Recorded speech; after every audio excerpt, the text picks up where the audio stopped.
খাতা pen ready না থাকলে চট করে নিয়ে এসো, কারণ আমি এক্ষুনি WBSU NEP সেমিস্টার 2 মাইক্রোবায়োলজির যে আসন্ন পরীক্ষা তার কয়েকটা গুরুত্বপূর্ণ প্রশ্ন তোমাদের সামনে আনতে চলেছি। So you have exactly 3 seconds. First, go grab a pen and a paper. So first unit is cell biology. So you have to remember bacterial average size in diameter, which is 0.5 to 1 micrometer. Okay, so first question begins with how high surface area slash volume ratio benefits the bacteria. Okay, এখানে দুটো point তোমরা mainly লিখবে, ঠিক আছে? এটাতে 2 mark থাকে এবং এটা খুব গুরুত্বপূর্ণ একটা প্রশ্ন। Second, what is hopanoids? 3, trichome and spirochete arrangement with an example. Name one filamentous and star-shaped bacteria.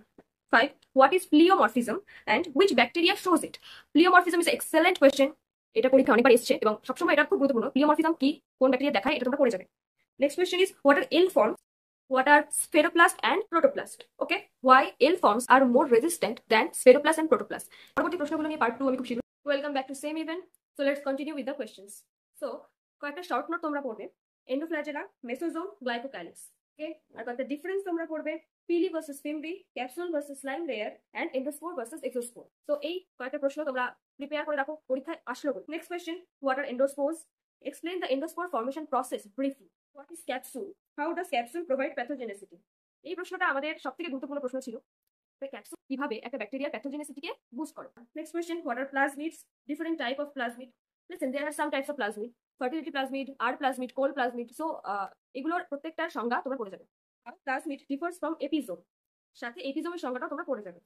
Different type of flagella পড়বে। Explain the flagella formation mechanism in both gram positive and gram negative bacteria with diagram. Diagram পড়ে যাও, because diagram দেখেই examiner খুশি হয়ে যান এবং তোমাদের নাম্বারটা তাড়াতাড়ি আসে। It's a hack, so note it down, diagram করে যাও। পার্ট 3 খুব শীঘ্রই আসছে, আমি আরো কয়েকটা কোশ্চেন এই চ্যাপ্টার থেকে তোমাদের বলবো।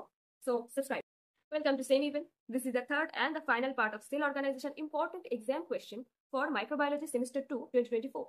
সো তোমরা এর পরে পড়বে inclusion bodies. What are inclusion bodies আর এদের পার্টগুলো কি? এর দুটো পার্ট হয়, এক হচ্ছে অর্গানিক আর একটা হচ্ছে ইনঅর্গানিক।